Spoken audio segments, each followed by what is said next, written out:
Alright, Monday, so another week, and I hope you guys got some good info out of the last video about winter growing or late fall winter growing and pushing your crops in later into the year. And yeah, this week's gonna be a lot of bed flipping. So we got like this empty spot here where the pak choi was. We'll take these sugar snap peas out. They didn't really handle the cold real well, and we'll also take the tomatoes out in there. And then just any empty spots in the tunnels we're gonna fill up with plants. And also planning to work on the food forest a little bit. And yeah, and just get what we can get done for it being December. So this tunnel used to be the tomatoes, the slicers, and purple bumblebees and some edox.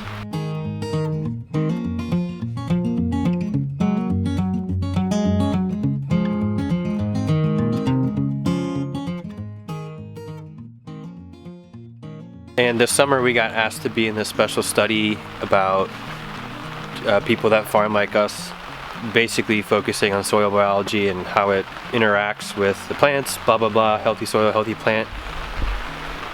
So they came and they got soil samples from this bed, which used to be slicers, and then when we took them out we planted the salad. That's actually the second cut from it, so it's already been harvested once.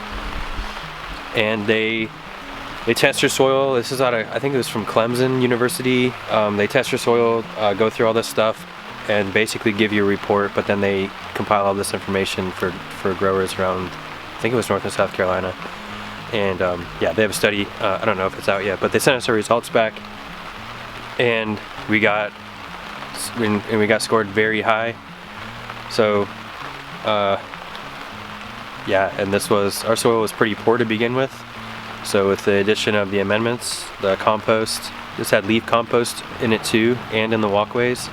And really probably being protected by this tunnel because we've had almost 80 inches of rain this year. Anyways, all those things combined, plus biochar and foliar ferts and all these other things that I've explained and showed in the vlogs throughout this whole year. So yeah, that's cool to get that back and see the test and the score results. And there's also some nematode issues in this bed though, that's the bad part. But that can be fixed with predatory nematodes pretty easy. There's also a fungi that I had sprayed and applied that Nick sent me from Washington. It was a nematophagous fungi, I think is what it's called. And that's supposed to help with the nematodes as well. So they may not be there now. They may be there, I don't know. But they did the test before I applied those beneficials. Yeah, there's lots of different ways to manage your soil and things like that. We choose to do it this way because it fits our context and it fits my working knowledge of what I learned in school studying horticulture, plus over 10 years in landscape field, and then 3 years as an arborist. So it's the way that we approach it, but according to the test, it's working. So, and the crops are good and people like them. So yeah, so anyways, we gotta get to work.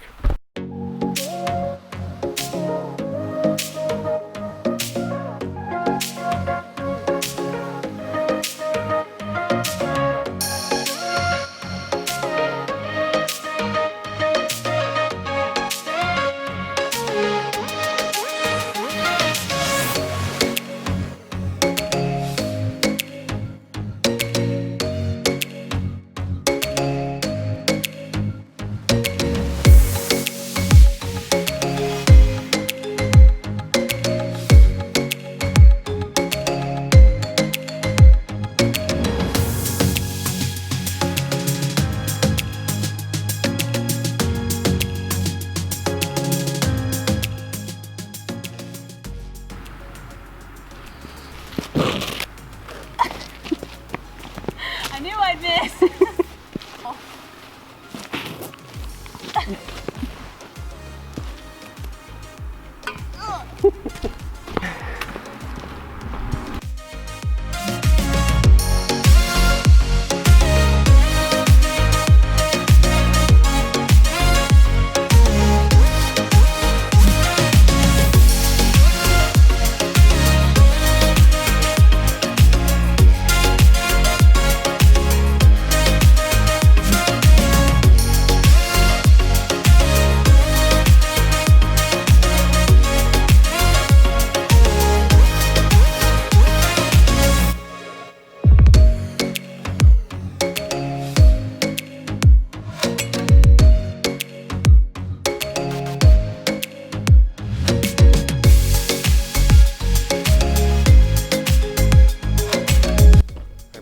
day. We got this bed flipped and seated, tomatoes out. Also took a bed of arugula out of there, a bed of arugula out of here, the peas out, and got that bed seated too. So yeah, sun's getting ready to go down, and we'll be back at it tomorrow. What do you think, buddy? Is it cold today? Another cold morning outside, but it's really warm here in the nursery tunnel. And I had posted this picture on Instagram and Facebook. So that was our winter garden 4 years ago, right after we read The Market Gardener and started learning about all this stuff. And then I put some things on Instagram, people asked questions, and one of them was to go over this end wall. So I'll go over it real quick. All the wood is 2x4s. And you have this metal strap wrapped around the base here, screwed in here and on the other side. Rebar pounded in. Those little metal brackets, they're like 50 cents. It's the same on the other side, and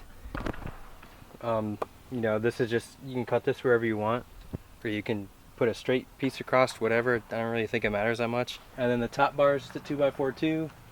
The door is 7 feet, and then the zippers. So these zippers are from Uline, and Tori sewed them, so they come with like a sticky thing, like an adhesive, so you can stick it on the plastic. Tori sewed it for extra support. I pulled these out of the box and was like, yeah, I'm gonna break these like instantly. So Dave actually held up with the sewing. If it wasn't sewed, I don't think it would work. A more permanent solution, I would recommend buying some sturdier ones, but we're gonna use this for as long as we can. And then these are called furrowing strips. In here, it's a piece of wood. We wrapped the plastic and folded it this way back to keep it tight. And there's one up here to hold the plastic. And there's one down there to hold the plastic. And it's the same on this side. So when we put the ends on, we will go through and Tori will clip it in. She clips it in on top. So this is a wiggle wire that we put in initially with the tunnel, and then a wiggle wire on top of that one with more plastic for the end wall in the same channel to give it this tight fit or whatever. I mean, that's really it. They seem to work, and these two tunnels here actually held up to 60-mile-an-hour winds. So eventually I'd like to probably take this door, and so this is 4 feet, and this is like not 8 feet wide, but somewhere near it. So if there's a door in the center that opens out this way, both ways, and can lock in the center so it can hold it tight, probably end up building that eventually. But one of the things that we have to do is make sure that, this is set good where we want it. The rest of them are set good where we want them if we're going to make them more stationary. I'm pretty sure we're only going to move 2 next year, but we're gonna beef up all of them to be like this one, because after you work in this and see the extra space and then go into the other ones that have the T-post in the end where the plastic's tightened up, there's a huge difference. And I'm tall, so I hit my head on the plastic and it's super annoying. And also if I'm cultivating and I move the Surapo wrong, it cuts the plastic, which is also super annoying. Super annoying stuff is frustrating and not good for your daily mindset, so we're gonna change that. But yeah, that's the end walls that we built. I wouldn't say do that to your tunnels or that they're great and perfect, but they do work for us. And yeah, it's functional. So we're function over fancy. I don't really care about fancy stuff or researching stuff for 50 years before we build it.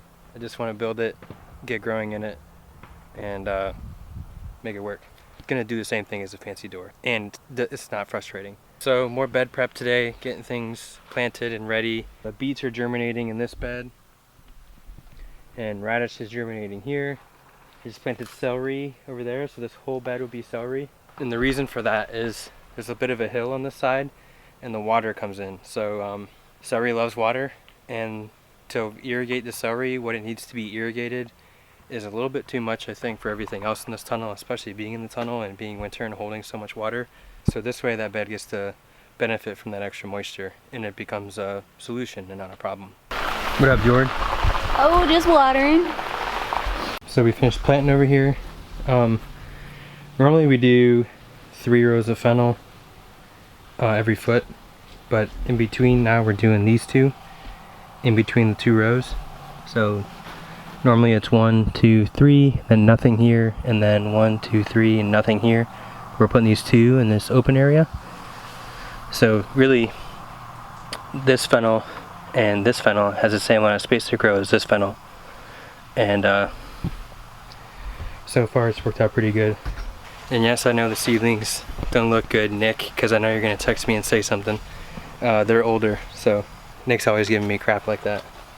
And then the celery is 1, 2, 3 plants, and then another 1, 2, 3 at a foot. But in between that, there's 1, 2, 3, 4 bunching onions. The bunching onions will grow pretty quick, and the celery is gonna grow extremely slow. So you get a harvest off the bunching onions before it really makes a difference for the celery.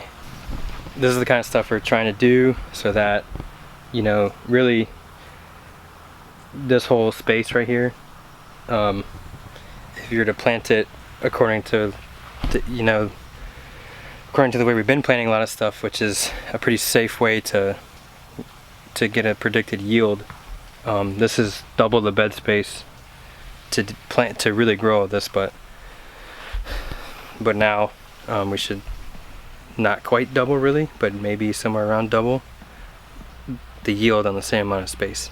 And in a tunnel, that makes a big difference. So this pine that leans out real far is really kind of, it really kind of shades the nursery tunnel early in the day with a thick shade, so it takes away a little bit from the heat that we get. So I'm just gonna take it out. So if you're new to the channel or whatever, this area right here that we're working on is this will be like our food forest area. A lot of work to do in here, a ton of tree work. I used to be an arborist, so taking the trees out, climbing, pruning the big oaks and the canopy, all that stuff is something we can do. Yeah, the reason we're taking these pines out is because this super thick line of pines is just a disturbance growth from this area being tilled a long time ago. We found an old aerial shot from 1998, and this was tilled straight open, and this is what grew up in the meantime. So it's not a real edge to the woods. It needs a lot of work. They're pretty sure, well, they're scrub pines, so they're about done with their life cycle. And yeah, this was super thick, so we're coming in here, thinning this out, allowing more sunlight to come in. Sun rises over here, goes all the way across the sky here, sets back there, and of course in the summer it's higher up in the sky. Yeah, so this is the next project on the list. It's basically winter, so we get to do projects like this. This is a throw line. This is how you set your rope in the tree.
Okay, so everything on the ground is what was up there. And I was able to save those 2 hardwoods there that were underneath the canopy. And yeah, the tunnel, you can see in the tunnel, getting more sunlight, so that really helps. Yeah, this whole edge, so some of those pines are going to come out. I'm going to leave some because I don't want to put all that extra new sunlight on the oak and stress it. But those branches of the oak actually come out to the edge of the woods, and they're like all up in the pine, so it's kind of annoying. But yeah, there's just some underbrush to clear, and taking the main trunk out.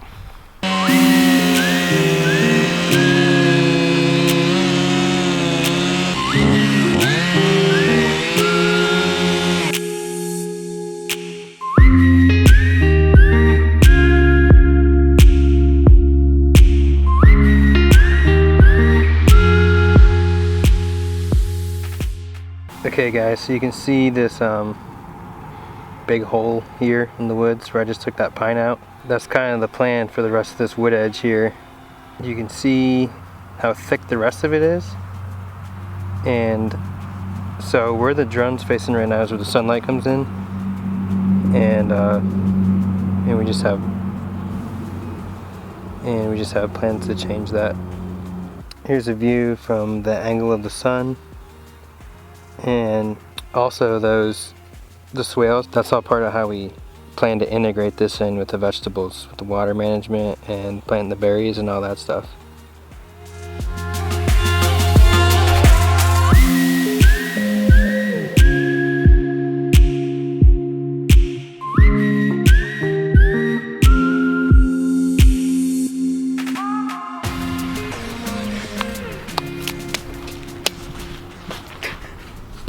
Flipping beds. What else are we doing today? Cleaning out the nursery. Clean out the nursery, putting stuff away, flipping beds. Harvesting. Janie and Leela are gonna seed. Yeah, we're gonna try to harvest. Yeah, busy day. Some carrots. I'm just getting the root crops and stuff right now, and some greens. There's some kale, some Asian greens, pak choi. There's beets over here, turnips, cabbage, stuff like that. Okay, it's harvest day, so just opened up all these tunnels, got them vented, and we still gotta get things like salad, arugula, baby kale. I gotta get more carrots. Tori's gotta get some of the green spinach, and then get them all washed.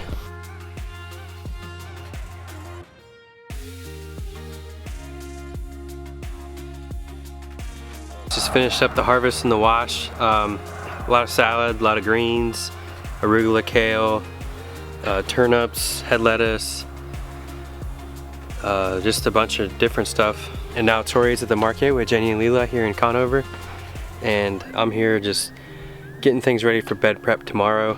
Still a lot of work even though it's December. Just kind of the way it is. We gotta try and keep this momentum rolling with the weekly schedule, so.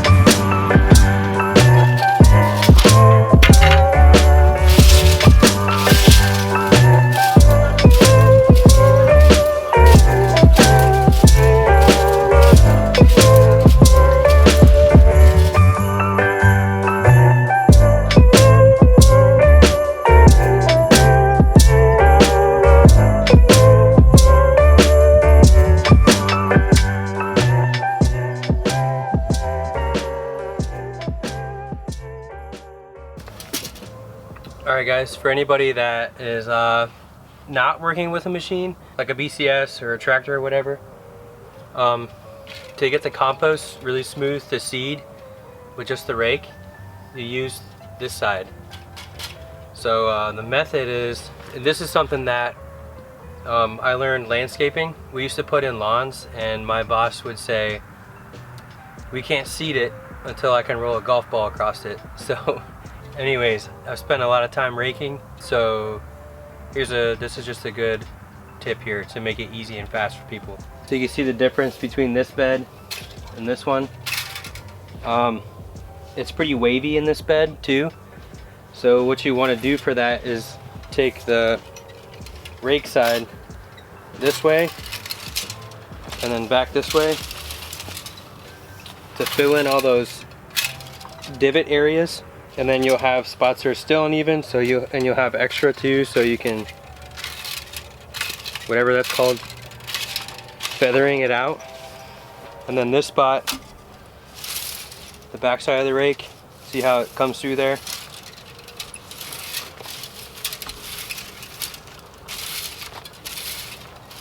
You can see that's a really smooth area to seed or plant or whatever. Alright guys, thanks for watching this video. I had a lot more planned for it and didn't really realize how long it had gotten. So it's kind of long already and I'm not really sure who's going to watch past 20 minutes. So I think I'm going to do daily videos next week to try and add more info. It's really winter time, so it's time to learn and study things, new things, and get better at stuff. So I'm gonna try and get better at the videos, and then next week we're gonna build beds, work on the food forest more, so more tree stuff. We still have to plant and flip beds and all that stuff and harvest. So it's the market before Christmas, so it should be a really cool week to share. It's gonna be a lot of extra work on my end, editing every day and still trying to do everything out here. But it'll be cool. It'll be a nice challenge. And then plan to go back to the weekly videos, and then we should really slow down with things. Maybe, I don't know, probably not. Yeah, I plan on learning some new stuff this year, especially about the soil and pest management and some other things that I'm gonna put effort into learning and all that. Things that we need to get better at, and we'll get more organized. Yeah, we'll share that stuff too. But so yeah, the more tree stuff, and then Tori will have some accounting stuff. So if y'all are homesteading or small farming, hopefully that helps. But anyways, yeah, the markets were pretty good yesterday. We sold just about everything. I think I just came back with some head lettuce. So we really appreciate all that support. And yeah, Merry Christmas.